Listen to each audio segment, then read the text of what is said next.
Last year, Rockband turned the music industry and music video game industry upside down. It became such a powerful delivery tool for music that artists began releasing their new singles inside the game before making them available to the public.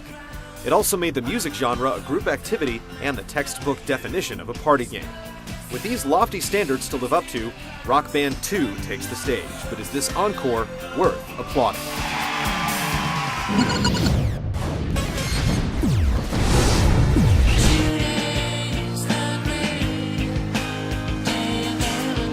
Much like the first release of a sports game, the first Rock Band included the bare minimum in the way of modes, but they were plenty when tagged onto the fresh concept.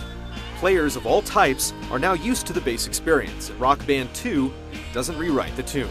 The tour mode is much more flexible, allowing up to 3 other players to join you online or off and drop in or out at any time. Setting up the band is also a lot less painful since characters are no longer tied to a specific instrument, and you can finally play through the tour as a bassist. Other tweaks include challenges that will ask you to play sets of songs, shooting music videos, and hiring managers or promoters, all with the goal of gaining as many fans as possible. It's like a band's second album. The production is tightened up, but the overall sound remains the same. The song library is comprised of over 80 master tracks, and no matter your taste, it's undeniably stronger than the first games. The music casts a much wider net, and the selections demonstrate that there are some serious music lovers making hard choices behind the scenes. You also get 20 downloadable songs as soon as you crack open the case, and you can import all the songs from your original Rock Band disc for a licensing fee of $5.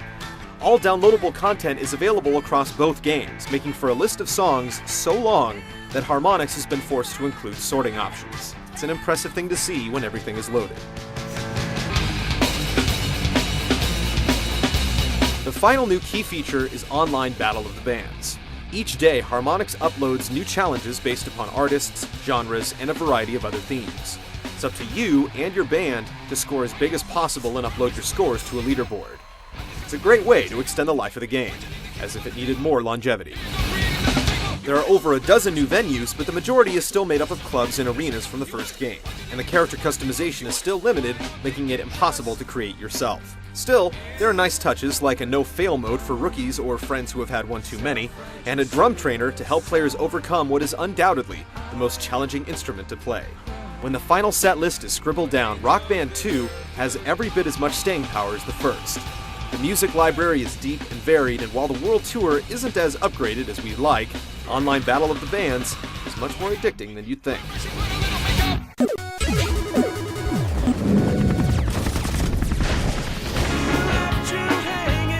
Nothing has changed with the fundamental gameplay in Rock Band 2.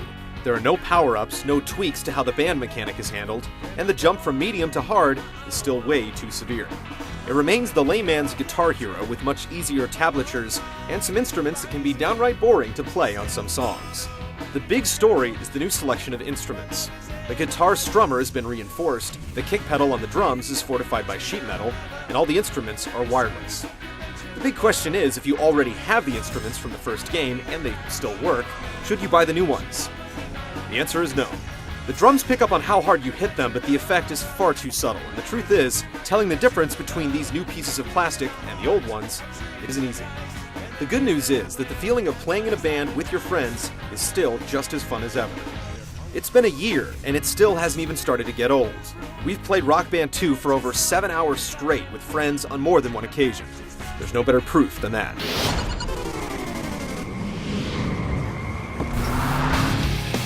If there's one part of the game that received the least amount of improvement, it's the graphics.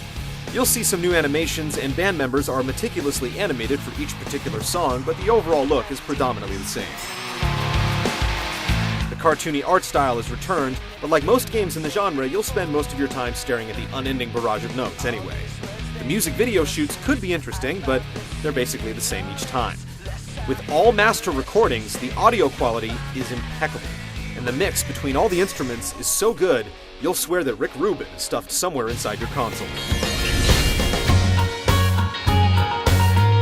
Rock Band 2 will be disappointing if you're looking for drastic changes.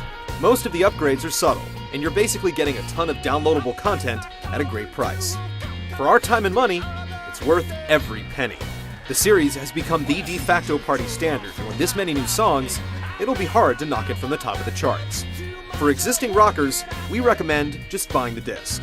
But if you haven't already joined the tour, then grab yourself a set of upgraded instruments, invite some friends over, and watch the magic happen.